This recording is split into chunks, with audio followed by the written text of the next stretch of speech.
بسم الله الرحمن الرحيم Bismillah, alhamdulillah, wassalatu wassalamu ala ashrafil anbiya'i wal mursalin wa ala alihi wa sahbihi wa man tabi'ahum bi ihsanin ila yaumiddin, amma ba'd. Ikhwani fillah rahimani wa rahimakumullah. Kita lanjutkan pembacaan kitab Bulughul Maram, masih seputar pembahasan terkait air. Masih seputar pembahasan apa? Babul miyah, bab yang bercerita atau menjelaskan masalah air. Bahasan fikih itu ya, misalkan ada masail pokoknya. Air itu sesuai dengan standar aslinya. Misalkan air hujan, kemudian air sungai, mata air, atau air laut.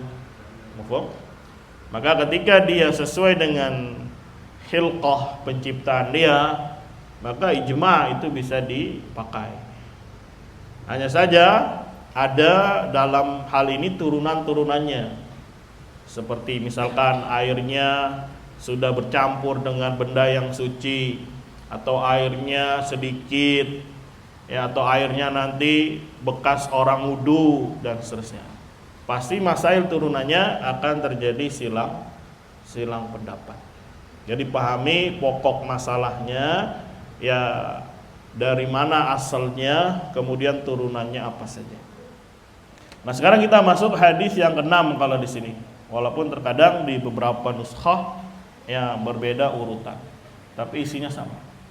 Qala al-mu'allif rahimahullah wa an rajulin, dari seseorang sahiban nabiyya sallallahu alaihi wasallam qala, dari seseorang yang bersahabat dengan Nabi Muhammad sallallahu alaihi wasallam, enggak disebutin namanya. Qala, beliau berkata, naha Rasulullah sallallahu alaihi wasallam. Yang berkata siapa? Seorang tadi.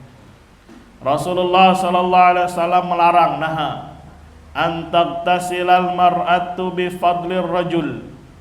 Seorang perempuan mandi, itu mandi wajib bersuci dari sisa atau dengan sisa. Fadl itu misalkan pakai baskom gitu ya.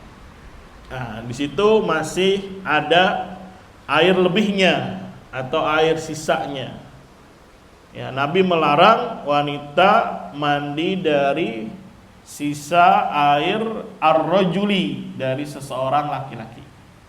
Atau kebalikannya, awir rajulu, atau seorang laki-laki mandi bi fadlil mar'ati, dari sisa yang ada, air yang tersisa dari bekas mandi perempuan.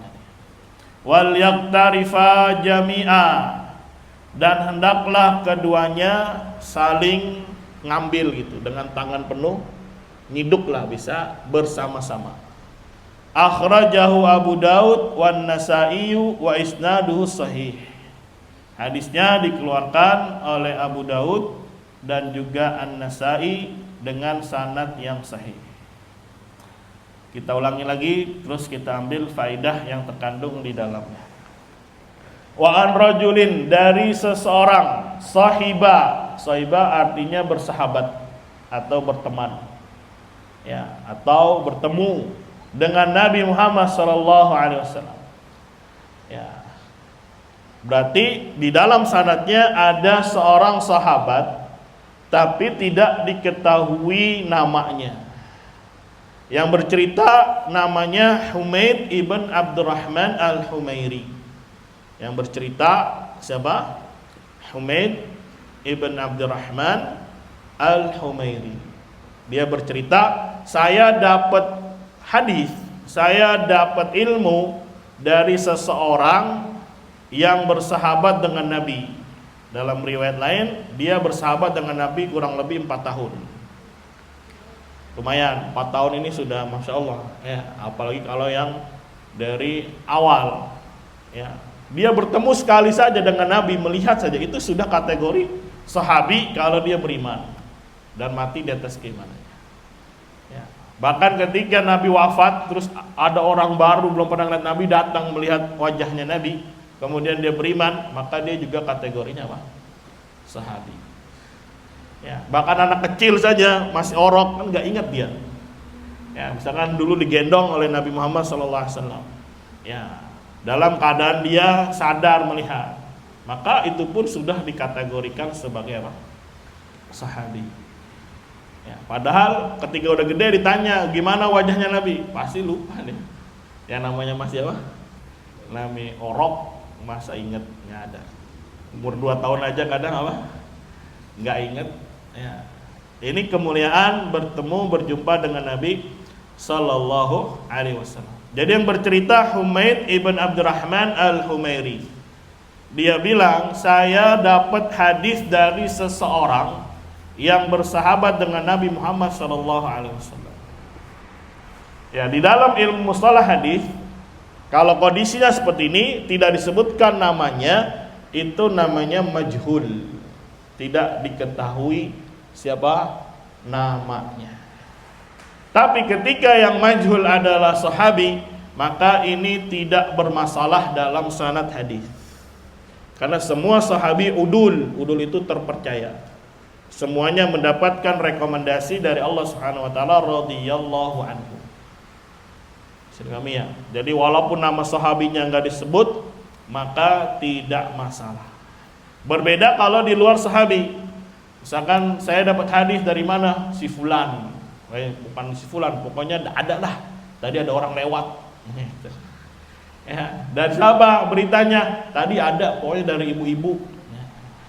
Maka di dalam ilmu mustalah hadis, ya beritanya tidak bisa kita terima, lemah.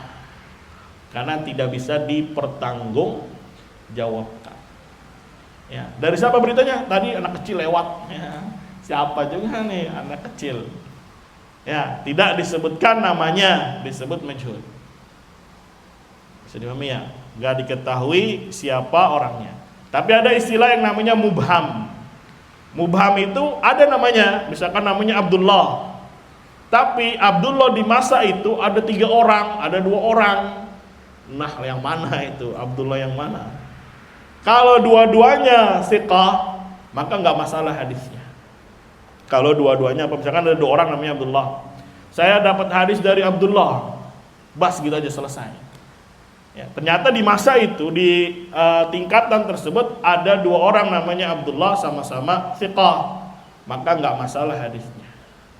Tapi kalau yang satu dhaif, yang satu thiqah, nah gimana nih? Ya, maka dia ada masalah nanti hadisnya. Tinggal ditarjih, ini Abdullah yang mana? Abdullah yang lemah atau Abdullah yang bagus ini. Nah, nanti pasti akan terjadi silang pendapat. Ya, sedikit itu pembahasan tentang mustalah. Karena untuk menerima hadis atau berita itu dikatakan sah atau sahih, bisa dijadikan hujjah, minimal itu 5 syarat terkumpul. Banyak. Berapa syarat? 5. Yang pertama ittisal. Ittisal itu nyambung antara satu rawi dengan rawi lainnya, itu harus ketemu, nyambung. Misalkan antum bilang telah berkata Syekh Mukbil. Nah, kira-kira antum ketemu nggak sama Syekh Mukbil? Enggak, pasti ada yang antum buang. Ayo, dapat dari mana? Ima dapat dari orang lain, hanya saja orang lainnya antum buang. Nah, ini namanya terputus. Ya, kalau zaman dulu, ya berita seperti ini nggak akan diterima, bahkan bahaya buat antum, bisa langsung dicap ini pendusta, ini dhaif dan seterusnya. Tapi kalau masa sekarang diberikan kemudahan karena memang media sudah begitu pesat, ya tinggal dicek, tinggal diperiksa, ada nggak ucapannya tersebut. Tapi kalau zaman dulu bagaimana ngeceknya? Belum ada WhatsApp, belum ada Facebook, belum ada YouTube dan seterusnya. Ya, jadi betul-betul dijaga kemurnian agama melalui sanad. Jadi syarat pertama apa tadi? Ittisal. Syarat yang kedua terkait rawinya. Rawinya itu harus dobat. Dobat itu memiliki hafalan yang kuat. Walaupun dobat nanti terbagi 2. Ada yang hafalannya betul-betul dari hati. Ya, kayak anaknya Abu Daud menyampaikan 36.000 hadis, salahnya cuma 7. Waduh. Dan jangan dikira cuman matanya doang, sanadnya juga Pak. Dari 36.000 hadis kurang lebih, salah cuma berapa? 7. Ya, itu juga paling salah penisbatan rawi, ya, salah mungkin pengucapan fa sama summa misalkan. Sisanya Masya Allah. Ya, ini kira-kira sakti atau apa? Hah? Ya, 36 coba. Kita aja ngapalin hadis 10, salahnya berapa? 20. Ini 36.000 hadis, salahnya cuma 7. Ya, betul-betul Allah pilih orang-orang yang luar biasa di dalam memiliki apa? Hafalan. Ya, begitu juga Imam Bukhari dulu pernah dites. Ya, sama 10 ulama di Baghdad kalau nggak salah. Jadi satu ulama ini pegang 10 hadis. Ada 10 nih, masing-masing 10. Berarti berapa total? 100. Tapi hadisnya udah dibalik, diacak. Ya, rawi-rawinya diacak, hadisnya juga dipindahin ke sini, beda matan. Satu ulama ngomong, hadis pertama an fulan qala Nabi, didengerin sama Imam Bukhari. Selesai, orang kedua terus baca 10. Udah selesai berapa? 100. Baru dikoreksi sama Imam Bukhari. Adapun yang pertama, seharusnya hadis yang pertama an fulan begini. Terus dibenerin semuanya hadisnya. Ya, kalah ya kecanggihan apa teknologi sekarang. Kekuatan hafalan luar biasa milik siapa? Imam Bukhari rahimahullahu ta'ala. Sedemikian ya. Jadi rawinya harus dobat. Ya, walaupun tadi ada yang dobat hati di hafalan, ada yang pakai kitab. Jadi dulu ada ulama hadis ketika menyampaikan hadis itu bukan dari hafalan hati, tapi selalu bawa kitab. Jadi kalau dia ditanya hadis, tenang ya, saya nggak bawa kitabnya. Nanti kalau saya bawa kitabnya, baru saya kasih kamu hadis. Itu pun bisa terpakai. Nah sekarang masalahnya kita dobetnya, kekuatan hafalnya yang mana nih?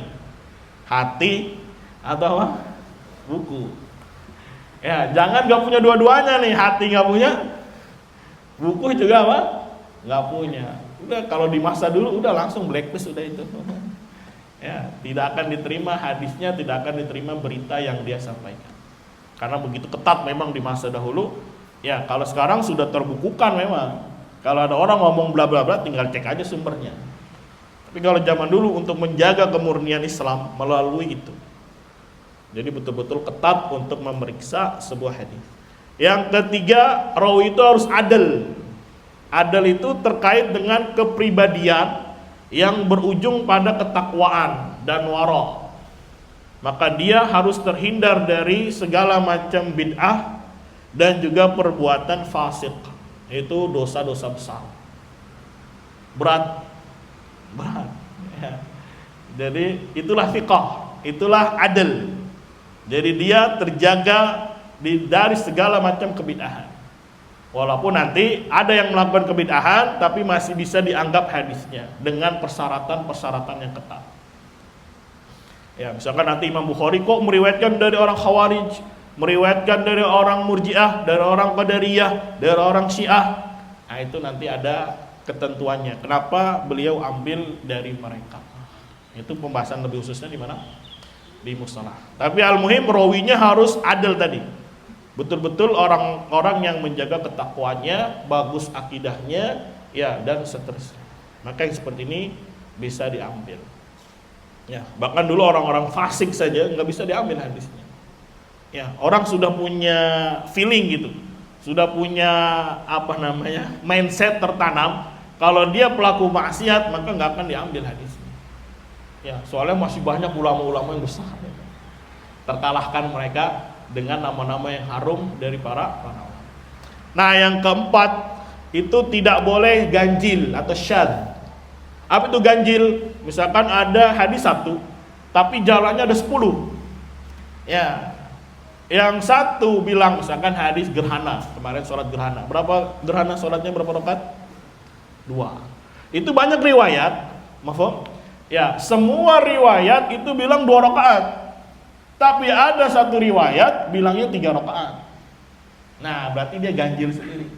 Padahal sholat gerhana di masa Nabi dilakukan cuma sekali. Ya, nggak mungkin ada 2 dan apa? 3. Berarti ada yang ganjil 1. Ya, maka yang ganjil ini nggak bisa diterima hadisnya. Ya, misalkan yang kan banyak nih. Ya. Terus anak sudah sampaikan bahwasanya misalkan besok belajar kasyfus syubhat. Semuanya rata-rata bilang kasyfus syubhat. Terus ada 1 orang, enggak, besok kita tauhid. Nah, berarti orang 1 ini apa namanya? Ganjil, syadz namanya.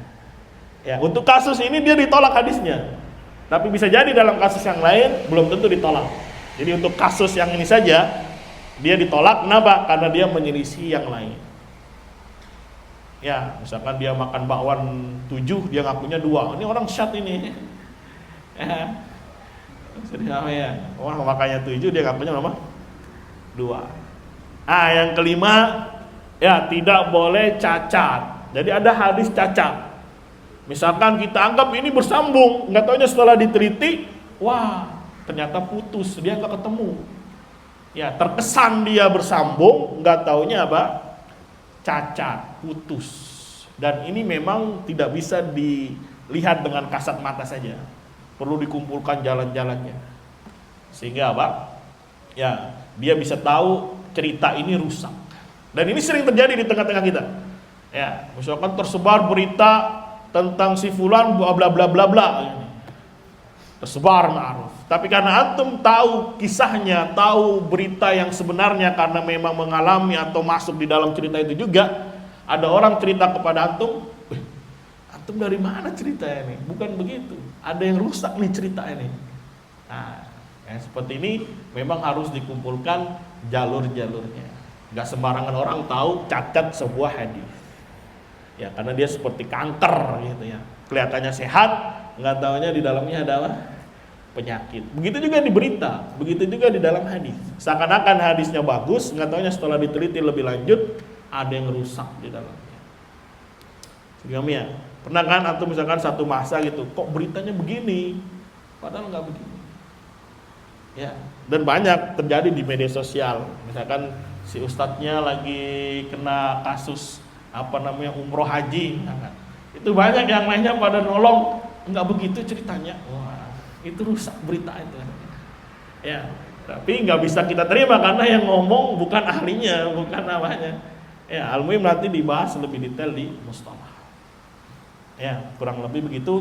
Hadis sahih terkumpul berapa? 5. Ketat. Ya, begitu luar biasanya ulama hadis menjaga kemurnian dinul Islam. Ya. Nah, ini dipermasalahkan oleh salah satunya Al-Imam Baihaqi. Rojulin di sini nggak jelas. Makanya menurut beliau hadis ini lemah. Namanya mursal. Mursal itu berarti tidak ada sahabi di dalamnya. Langsung tabi'in meriwayatkan kepada Nabi. Sahabatnya dibuang. Sehingga Al-Imam Baihaqi menganggap hadis ini lemah. Gara-gara tadi rojul, maka kita bantah tadi rojul. Ya di sini walaupun nggak ada namanya, tapi dibilang dia telah bersahabat dengan Nabi. Dalam riwayat lain 4 tahun bertemu dengan Nabi, maka dia nyambung. Maka hadisnya sahih. Sekali lagi hadisnya apa? Sahih. Ya. Berkata rojul itu, dahulu Rasulullah Sallallahu Alaihi Wasallam melarang. Ya. Melarang. Ingat kalau ada larangan, maka hukum asalnya tahrim. Apa tahrim? Haram. Berarti dia telah melakukan dosa. Tapi ketika tidak ada ancaman atau hukuman, maka dia masuknya dosa kecil. Paham ya? Tapi kalau ada larangannya, kemudian ada ikopnya, misalkan tidak diajak bicara oleh Allah, tidak disucikan oleh Allah, ya tempatnya di dalam neraka, waduh, maka itu termasuk dosa apa? Dosa besar. Seperti Nabi melarang dari membiarkan pakaiannya di bawah mata kaki. Bahkan disebutkan iqabnya finnar, tidak diajak bicara oleh Allah kelak di yaumul qiyamah, berarti menunjukkan itu dosa apa? Dosa besar. Nah, sekarang Nabi melarang, tidak diberikan iqabnya, tidak diberikan hukumannya, berarti dia masuk dosa apa? Kecil. Dan sekali lagi hukum asal larangan adalah apa? Lit tahrim. Apa tahrim? Haram. Ya, hukum asalnya lit apa? Lit tahrim. Dahulu Nabi Shallallahu Alaihi Wasallam melarang antartasilal mar'atu bi fadli rajul. Seorang wanita mandi bersuci dari sisa air yang ada dari seorang laki-laki. Misalkan nih antum duluan mandi kan pakai baskom misalkan, atau ada baknya gitu. Ya, dia mandi di situ. Nanti si wanita, si istri tidak boleh mandi dari sisa air tadi. Ya, misalkan dingin nih, dia bikin air panas dulu, taruh di sini, taruh di ember, ada sisanya tuh air. Ya, maka apa? Kata Nabi, dilarang mandi dari situ. Atau kebalikannya, si laki-laki mandi dari sisa air perempuan tadi. Jadi dari sini kita pahami hadis ini ada faedah larangan. Ya, dari apa? Mandi dari air sisa, baik laki-laki ke perempuan atau perempuan ke laki-laki. Tapi ingat, hadis itu nggak cuma satu. Kita kumpulkan hadis-hadis yang lainnya sehingga bisa melihat perkaranya secara utuh. Kita baca lagi berikutnya. Wa an Ibni Abbasin radhiyallahu anhu, dari Abdullah ibn Abbas. Namanya Abdullah ibn Abbas. Ya, apa kemarin hubungannya dengan Nabi? Sepupu. Ya, hubungannya apa? Sepupu. Anna Nabiyya sallallahu alaihi wasallam kana yaghtasilu bi fadli Maimunah radhiyallahu anha. Akhrajahu Muslim, dikeluarkan oleh Imam Muslim. Dahulu Nabi mandi dari sisa air Maimunah. Maimunah ini salah satu istri Nabi Muhammad sallallahu alaihi wasallam. Bibinya Abdullah ibn Abbas. Jadi Abdullah ibn Abbas dapat cerita, dapat hadis dari bibinya. Ya, inilah pentingnya punya keluarga yang betul-betul ya merealisasikan, mengamalkan Islam. Jadi dia dapat ilmu dari sana. Ya, dari keluarga-keluarga saja dulu terkecil. Dikeluarkan oleh Imam Muslim. Muslim ibn Hajjaj dari Naisabur. Naisabur itu sekarang daerah Iran lah. Jadi Imam Muslim ini bukan orang Arab. Imam Muslim ini ya orang ya Persia lah. Kalau Iran itu kebanyakannya Persia. Ya. Tahu Imam Muslim kenapa wafatnya? Ya, sampai ingat pernah cerita di sini berkali-kali kayaknya. Hah? Ya, kebanyakan makan kurma. Jadi ceritanya habis taklim ditanya permasalahan, kata Imam Muslim, nanti saya murojaah dulu. Pulang dia ke rumahnya. Ya, sampai di rumah dibilang sama istrinya, ini ada yang ngasih kurma sekeranjang, sebaskom. Ya udah taruh aja di maktabah. Jadi di maktabah sambil baca, makan satu, makan satu. Enggak taunya apa? Habis. Perutnya panas. Sejak itulah ya sakit, gak lama meninggal. Rahimahullahu ta'ala. Saking cintanya sama ilmu gak kerasa makan 1, 2, 3. Ya. Itu para ulama. Mufhum? Imam Muslim lah memang enggak panjang umur beliau, sekitar 56 atau berapa, enggak sampai 60. Imam Muslim rahimahullahu ta'ala. Dan dia muridnya siapa? Imam Bukhari. Bahkan beliau mengatakan kalau boleh mencium kaki, maka yang saya cium kaki adalah kakinya siapa? Imam Bukhari. Saking dia cintanya, takjubnya ya dengan ilmunya siapa? Al-Imam Bukhari rahimahullah. Dan Imam Muslim dalam penulisan buku itu lebih rapih, lebih tertata. Dan beliau ketika nulis hadis itu nggak mau dipotong-potong. Walaupun babnya apa, hadisnya panjang sebutin semua. Makanya kadang kalau bacanya Sahih Muslim capek, apa? Panjang. Beda Imam Bukhari.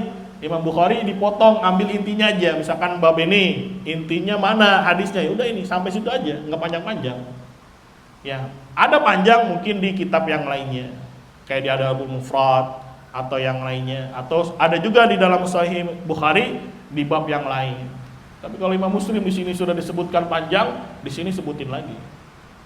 Jadi full hadisnya. Itu karakter gaya Imam Muslim rahimahullahu ta'ala. Dan tidak disebutkan bab. Ya, babnya ada, cuman yang inti-inti aja. Misalkan babul miyah, hadis 1, 2, 3 panjang. Kalau antum baca Sahih Muslim sekarang ternyata ada judulnya, itu bukan dari Imam Muslim, itu dari Imam Nawawi. Beliau yang ngasih judul. Misalkan sampai hadis sekian kasih judul lagi, sampai hadis ini kasih judul lagi. Tapi kalau aslinya panjang berat, ya.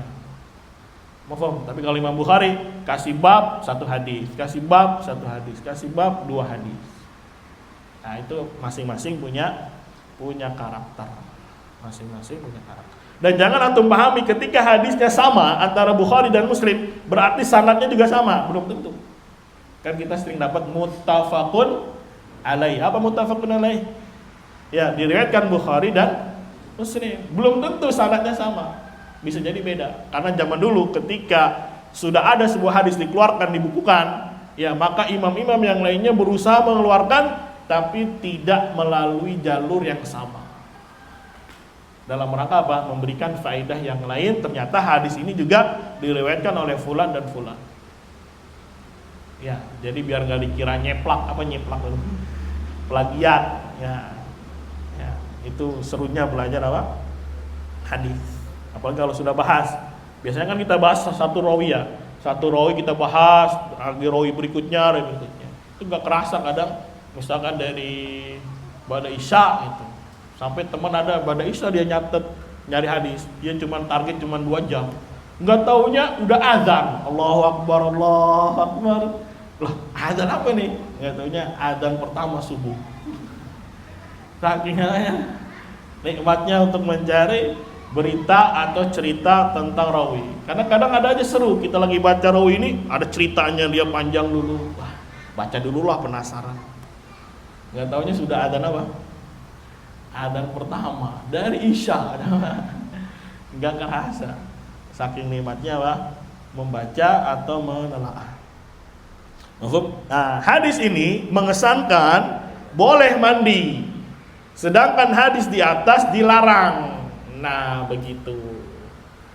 Seakan-akan ada apa tadi? Kontradiksi. Oh, yang hadis pertama dilarang, sedangkan hadis yang kedua perbuatan Nabi malah mandi dari sisa air yang digunakan oleh Maimunah istri Nabi Muhammad sallallahu alaihi wasallam. Kita lanjutkan lagi. Wali ashabis sunan, dan ada juga di dalam ashabus sunan. Ashabus sunan itu Abu Daud, Tirmidzi, Nasa'i, Ibnu Majah. Ittasala ba'du azwajin Nabi sallallahu alaihi wasallam fi jafnatin. Ittasala mandi, fi'il. Ba'du azwajin Nabi sallallahu alaihi wasallam, sebagian istri Nabi, fa'il, tapi dalam bentuk mudhaf ilaih. Fi jafnatin jar majrur. Jafna itu kayak baskom besar, biasanya terbuatnya dari kayu. Ya. Jadi bisa juga baskom atau ember besar tapi terbuatnya dari apa? Kayu. Masih ada zaman sekarang? Ya, repot ya. Mendingan beli yang dari apa? Plastik ya, atau sejenisnya. Faja'a, kemudian datang Nabi Muhammad sallallahu alaihi wasallam, liyaktasila minha, agarlah di situ lamukai, untuk agar mandi darinya. Imamiyah nih yang belajar nahwu, pahami, ada banyak contoh tuh, nanti tinggal di i'rab.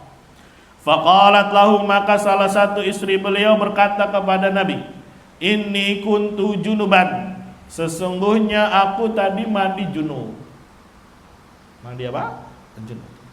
Faqala, maka Nabi berkata, innal ma'a la yajnubu, sesungguhnya air itu tidak menjadi junub, maksudnya tetap suci, dia lagi mensucikan. Dalam riwayat boleh dibaca yujnibu, sesungguhnya air itu tidak menjadi junub atau menjadi tidak lagi terpakai. Mafhum? Wa sahahahu Tirmidzi wa Ibnu Khuzaimah, disahihkan oleh Imam Tirmidzi, begitu juga Ibnu Khuzaimah.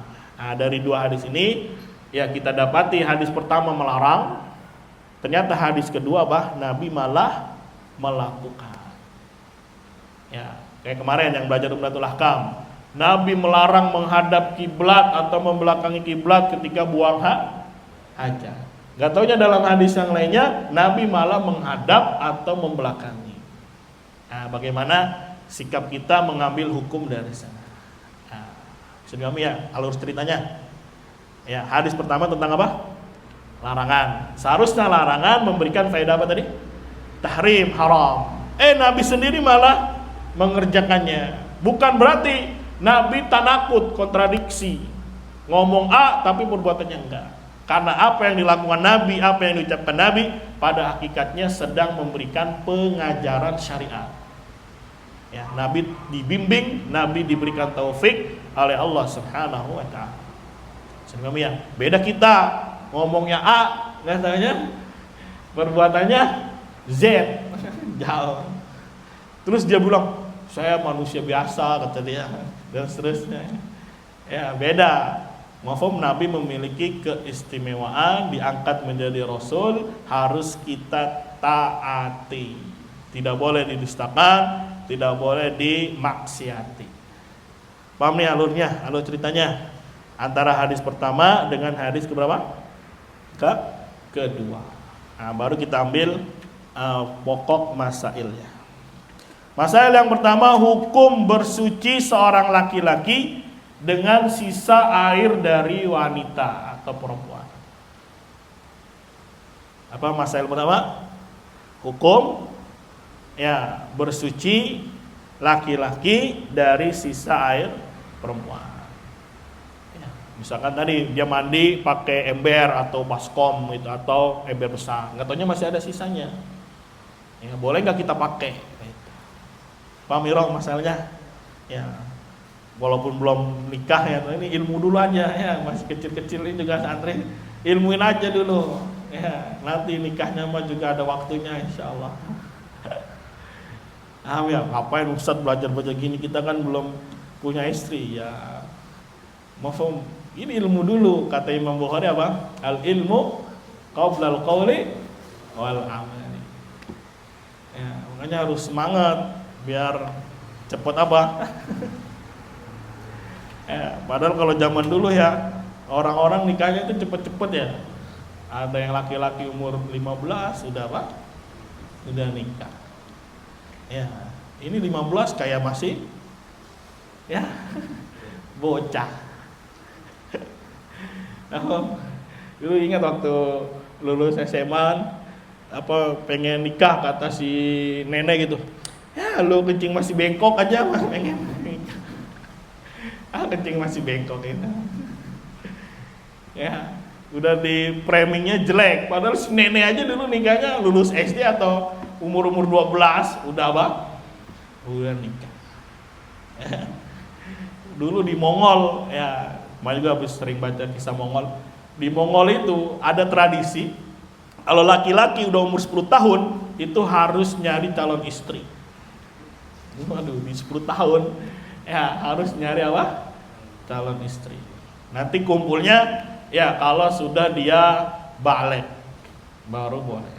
Jadi di umur 10 tahun sudah dijodohin, sudah diakadin, sudah nikah sah. Tapi kumpulnya nanti kalau sudah pada balik. Makanya banyak anaknya. Bahkan ada penelitian ya 16 juta manusia sekarang punya DNA Genghis Khan. Ya, karena dia menguasai Asia bahkan Eropa. Ya, selirnya banyak. Ya, anak-anak dia apa? Banyak dari siapa? Genghis Khan. Orang Baduy aja di Banten berapa umurnya kalau nikah? Yang laki-laki 15. Ya. Berapa Hiro? 15. Aduh, Ustaz, anak masih kecil ini. Ya itulah karena ya adanya degradasi, apa degradasi itu penurunan perosotan dalam ya kegagahan itu, kerojulan apa namanya bahasa ini. Ya, rojuliyah kalau bahasa Arabnya. Ketangkasan seorang laki-laki. Ya, gara-gara kebanyakan makan bangku sekolah kan sebenarnya. Ya, kebanyakan makan apa? Bangku sekolah. Padahal orang-orang dulu ya, kalau anak-anak itu yang laki terutama itu nggak boleh tidur di rumah. Tidurnya di mana? Zaman dulu tidur di mana namanya? Di masjid atau di musola ya. Belajar di sana. Ntar pulang pagi mandi doang, makan, berangkat lagi. Ya, jadi kayak semi pondok gitu. Nah, dari situ dia tertempa mentalnya, diajarin silat, diajarin bela diri, diajarin ngaji dan seterusnya. Afum. Kalau sekarang kan anak-anak lembek-lembek, ya, atau lembek-lembek, ya, nggak ada mentalnya, ya, takut. Maka terjadi silang pendapat. Sekarang hukum bersuci seorang laki-laki dengan sisa air dari wanita. Silang pendapatnya tadi masalah hadis. Ya, apakah hadisnya yang dari rojul tadi sahih atau tidak? Ya, ketika dia beranggapan hadisnya itu tidak sahih, berarti tidak ada larangan. Berarti hukumnya ya boleh-boleh saja. Tapi kedua hadis ini sahih, tapi seakan-akan bertentangan. Maka dijamak. Jamaknya bagaimana? Hukum asalnya pertama adalah haram. Tapi ketika Nabi malah berbuat kebalikannya, ini menunjukkan makruh. Ya, akhirnya dari haram turun pangkat menjadi apa? Makruh. Dan pendapat ini dikuatkan oleh Ibnu Hajar rahimahullah. Beliau berkata, yuhmal an-nahyu 'ala tanzih. Ya, dibawa larangan pada hadis yang pertama kepada tanzih. Tanzih itu makruh. Ya, ini semua dalam rangka mengkompromikan dua hadis yang sahih. Jadi ilmu hadis itu satu sisi memiliki peran yang besar di dalam berhujjah. Kalau hadisnya dari awal lemah, ya sudah nggak bisa dipakai. Tapi ketika hadisnya ternyata sahih, ini juga sahih, ada tabrakan, maka langkah yang diambil adalah jamak atau kompromi. Ya, hukum asalnya tadi haram, kemudian turun pangkat menjadi apa? Makruh karena Nabi ternyata malah melakukan. Sama kayak nanti antum bahas, tidak boleh buang hajat menghadap atau membelakangi kiblat. Nggak taunya Nabi menghadap atau membelakangi kiblat. Maka hanya memberikan hukum apa? Makruh. Begitu, wallahu a'lam bishawab. Ya, dan ini dipilih oleh Syekh Mukbil, Syekh Utsaimin rahimahullah taala. Jadi hukumnya makruh. Hukumnya apa? Makruh. Wallahu a'lam bishawab. Sekarang kebalikannya. Kalau tadi kan laki-laki bersuci dari sisa air perempuan. Sekarang kebalikannya, wanita bersuci dari sisa air laki-laki. Ada dua. Kalau tadi laki-laki ke perempuan, sekarang perempuan dari laki-laki. Maka Imam Nawawi menukil ijma hukumnya jaiz. Menukil ijma hukumnya jaiz. Tapi disanggah oleh Al-Hafidz Ibnu Hajar di dalam Fathul Bari, ternyata ada yang menyelisihinya. Ada yang menyelisihinya dari para ulama. Ya. Karena bisa jadi namanya ulama kan menukil itu dengan kapasitas atau ilmu yang masuk kepada dia. Ternyata ketika tidak ada perselisihan dianggap ijma. Tapi setelah diteliti lagi oleh Ibnu Hajar, mafhum, karena Nawawi duluan baru Ibnu Hajar. Ya, ternyata kata Ibnu Hajar ada yang menyelisihinya. Wallahu alam, yang rajih sebagaimana pembahasan pertama, hukumnya makruh. Walaupun laki atau perempuan, perempuan ke laki, sama-sama hukumnya apa? Makruh. Wallahu alam bishawab. Sebenarnya kalau makruh gimana? Tetap dia sah ketika dia mandi wajib dengan. Hanya saja hukumnya apa? Makruh. Wallahu a'lam bishawab. Kemudian hukum ya laki-laki dan perempuan sama-sama. Kalau tadi kan kata Nabi wal yaghtarifa jami'an.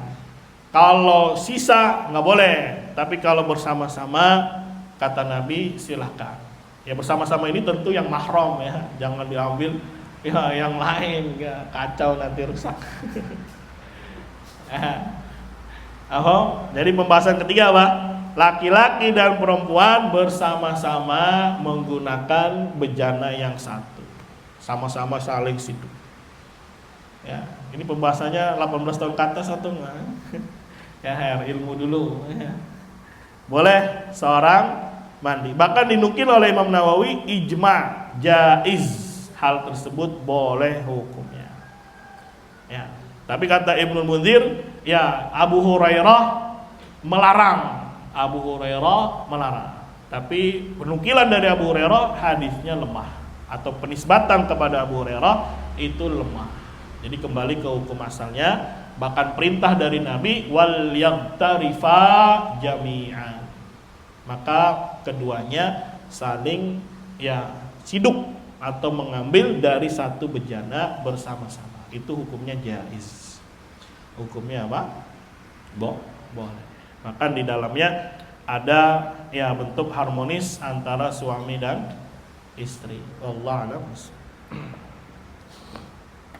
Pembahasan yang keempat, bahwasanya air mustakmal, apa hukumnya?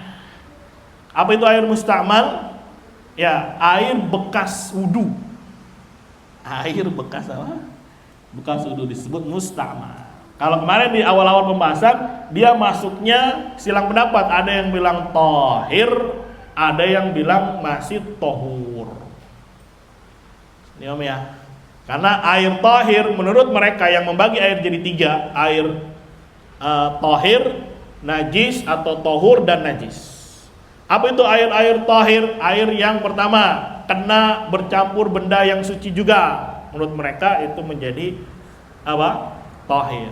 Atau sisa wudu orang. Menurut mereka ini air mustakmal.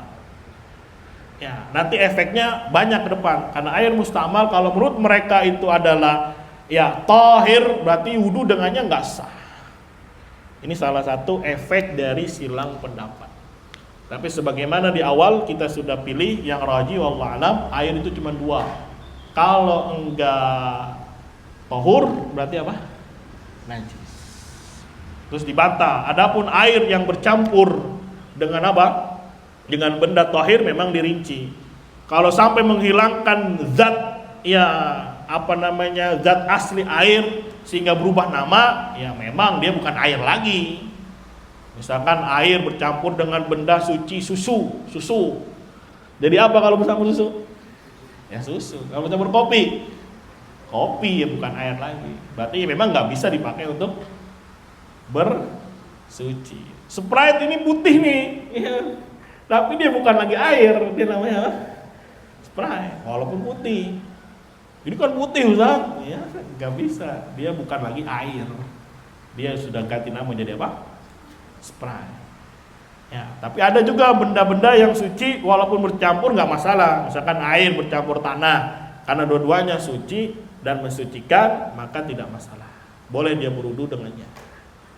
Ya, ini kan turunan-turunannya. Walaupun prakteknya nanti kadang antum nggak mau juga berwudu dengan apa? Air yang sudah bercampur dengan tanah. Ya, tapi kalau kondisinya darurat coba. Kan Islam itu nggak hanya membahas kondisi yang lapang saja, tapi juga membahas kondisi-kondisi yang apa? Sulit. Gitu. Antum nggak dapat air, enak di sini mah airnya melimpah. Kalau antum hidupnya di Afrika, ya banyak orang Afrika minum aja airnya masih warna apa? Coklat. Ya minum dia langsung dari air itu. Kasihan kan? Ya kasihan. Allah alam sahab. Jadi ada silang pendapatnya sebagaimana pembahasan pertama. Ada yang mengatakan berarti airnya jadinya tahir. Apa tahir?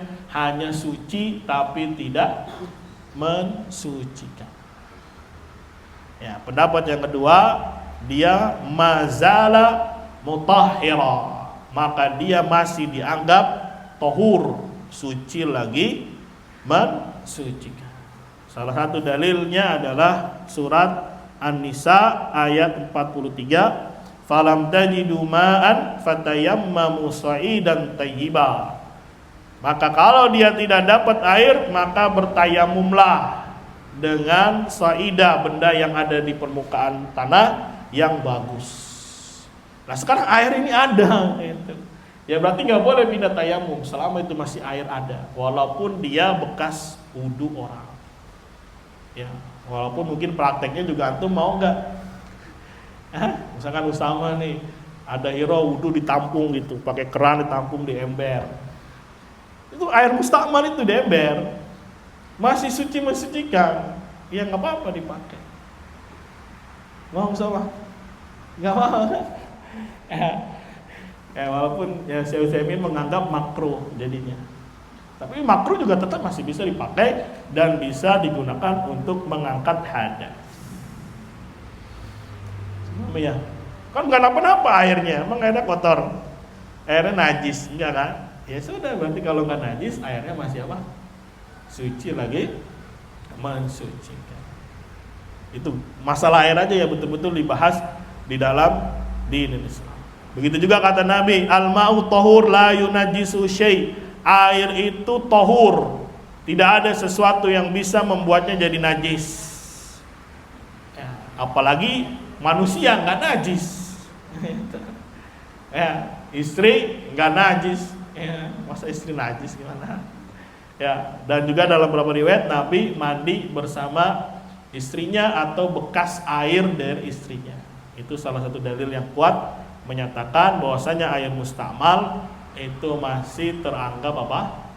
Tahur, suci lagi mensucikan. Ya kalau teman mah nggak mau Ustaz, tapi kalau sama bekas istri sih labas katanya. Ya kan, sudah ya. Tapi kita bahas fikihnya, walaupun air bekas wudu, walaupun disebut air mustamal, maka dia masih teranggap apa? Suci lagi mensucikan. Sudah paham nih? Jadi hari ini kita ambil 4 pembahasan. Pertama, laki-laki mandi atau bersuci dengan sisa dari perempuan. Allah alam, yang rajih hukumnya makruh, walaupun ada yang bilang jaiz. Ya, kemudian yang kedua kebalikannya, perempuan bersuci dari sisa laki-laki. Bahkan Imam Nawawi nukil ijma, boleh. Ya, kemudian pembahasan keempat, mandi bersama-sama, bersuci bersama-sama antara laki dan perempuan, yaitu yang mahram, suami dan istri. Maka hukumnya juga jaiz bil ijma. Adapun pembahasan keempat, air apa namanya? Musta'mal. Pendapat pertama, dia hanya tahir, tidak bisa mensucikan. Yang kedua, tahur, suci lagi mensucikan. Dan yang rajih itulah pendapat yang mengatakan tahur. Wallahu a'lam bishawab. Ada pertanyaan sampai sini? Ya.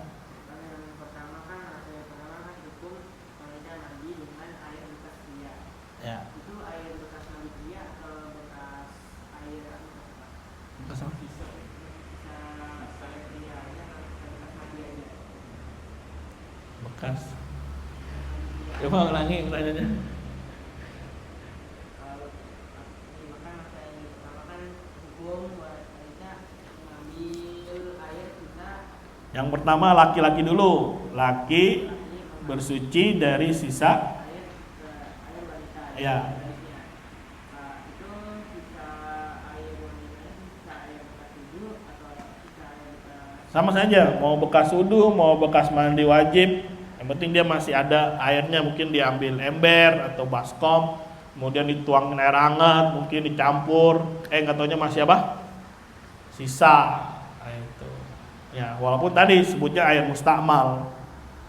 Air apa? Mustakmal. Maka dia masih teranggap apa? Tahur dan boleh mandi menggunakannya. Mau bolak-balik boleh. Tapi memang yang terjadi silang pendapat kuat itu adalah laki-laki ya menggunakan air sisa perempuan. Itu yang silang pendapat kuat. Tapi kalau kebalikannya, perempuan dari sisa laki-laki, ya Imam Nawawi sampai menukil ijma boleh. Walaupun ada yang menyelisihinya. Allah a'lam. Ustaz,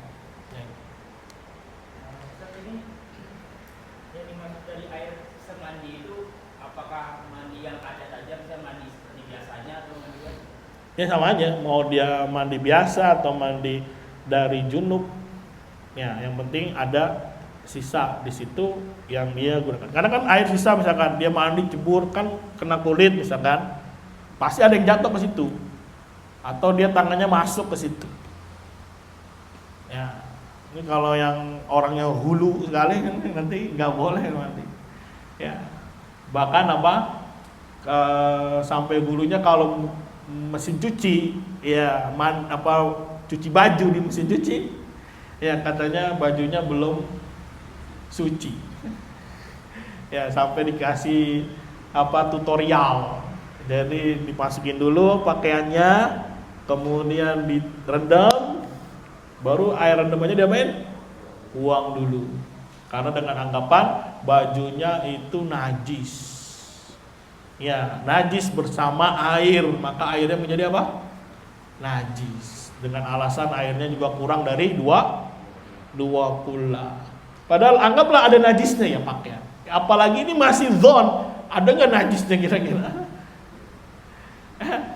Anggap saja ada najisnya, kemudian nyemplung masuk ke air, kemudian najisnya terangkat hilang. Ya sudah hilang. Orang zatnya udah hilang kok. Apalagi sudah dikasih deterjen, dikasih ini terus diperes. Ya, udah diangkat bersih kok wangi, dibilang masih najis. Gimana ceritanya? Ya, apalagi ini cuma zon itu sangkaan aja. Kayaknya ada najisnya dah.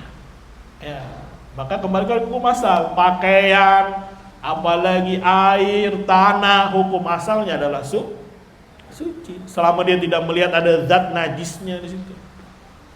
Ya, kadang sampai lagi hulu, kan ada mani di situ, mani kan najis. Ya, siapa bilang mani najis? Memang ada yang bilang, tapi yang roji yang kuat mani itu apa? Suci, nggak najis. Ya, apa bikin tutorial ya? Itu kalian cuci baju itu, bajunya masih najis gitu ya. Nggak sah dipakai buat sholat, nggak sah buat ini, jadi panjang urusan. Padahal dalam masalah membersihkan najasa, yang penting hilang dia. Selesai. Mau dijemur, mau dikasih deterjen, mau dikasih sabun, mau cuma diubek-ubek, dia hilang, udah suci itu pakaian. Ya apalagi mau digiling, terus dikasih apa lagi? Deterjen. Udah gitu dikasih lagi pewangi, molto, ya. Udah sampai harum itu. Disemprot lagi setrika. Masih dianggapnya apa katanya? Najis. Dengan alasan tadi, dia masuk ke dalam mesin cuci, dicampur sama air, airnya itu najis. Ya. Lucu ya. Ya, begitulah kadang ya terlalu ekstrim di dalam menyikapi masalah. Ya. Pernah dengar kayak gitu? Ya sudah namanya cuci baju. Anggap nih baju nih atau kasur diompolin. Tahu diompolin? Najis nggak ompol? Najis. Terus bersihnya gimana? Jemur aja. Hilang dia nguap. Walaupun masih ada bau perengus-perengusnya dikit nggak masalah. Yang penting dia sudah hilang apanya? Zatnya. Ya, suci sudah. Begitu. Sini Om ya. Misalkan air tinja dikumpulin jadi air lagi. Bisa diminum, bisa buat mandi. Kan tinjanya udah hilang, dikasih obat kimia ini, obat ini dan seterusnya, akhirnya dia seperti kondisi awal lagi. Boleh dipakai? Boleh, itu yang air pam, air kalau di Tangerang air tra. Dari mana itu? Dari Cisadane. Tapi ada memang pengolahan air itu dari tinja. Nanti yang ampasnya jadi pupuk, nanti yang airnya bisa dimanfaatkan kembali. Ya sudah terangkat najisnya. Jangan terlalu gulu. Ya, karena ada yang di Makassar itu, yang firqah apa itu? Saya nggak mau makan tanaman atau buah sayuran yang menggunakan pupuk yang dari kotoran manusia. Katanya nanti diserap sama tumbuhan yang najis, maka buahnya najis, sayurannya apa? Najis. Ya, tapi kalau makan daging mau. Ya, padahal daging dari misalkan ayam, ya sapi makannya dari mana? Rumput juga. Ya, rumputnya dari mana? Dari itu juga. Akhirnya was-was terus. Ketika mau makan, ini sapinya makan apa tadi? Dirawatnya waduh. Repot nanti. Jadi Om ya. Allah alam. Ada lagi yang mau ditanyakan? Betul. Ini baru masalah apa ini? Air ini ya. Seru juga kalau bahas begitu. Ya cuman kita bikin singkat-singkat saja. Paham? Karena sih pengen baca Sahih Bukhari gitu. Seru kalau baca Sahih Bukhari itu. Ya, soalnya ada sanadnya. Kemudian kita bisa cerita sedikit tentang rawi-rawi. Satu sisi membuat kita kembali semangat kalau baca cerita itu. Ya, satu sisi kita bisa seakan menonton langsung kehidupan Nabi Muhammad SAW. Kalau kayak gini kan nggak ada sanadnya nih ya. Langsung aja dari sahabat fulan, Nabi berkata bla bla bla bla. Tapi kalau kitab-kitab hadis biasanya an fulan, hadatsana fulan, an fulan, an fulan. Nah, itu bisa kita ambil pelajaran dari rawi. Jadi bukan hanya tertulis namanya, ya hitam di atas putih, tidak. Tapi di balik itu ada perjuangan mereka untuk mencatat hadis Nabi Muhammad SAW di setiap masa. Kita bisa tahu peristiwa yang ada di masa ini, tabi'in. Nah, kita bisa lihat ada masa di sini sedang apa yang sedang up to date di situ. Ya, ada masing-masing punya cerita. Ya, sehingga menimbulkan rasa cinta kita kepada salaf. Ya, ini kadang kita nggak pernah baca seperti ini, akhirnya nggak ngerti siapa itu salaf. Ya, bagaimana perjuangan mereka, bagaimana mempertahankan ya din Islam yang mereka serukan. Ya, perjuangan mereka masya Allah luar biasa.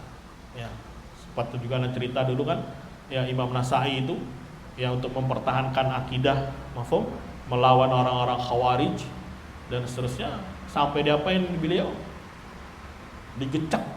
Ya, kemaluannya testisnya itu.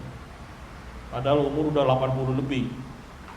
Ya, ngeri ya, perjuangan salaf tuh luar biasa. Kita belum ada apa-apanya kan.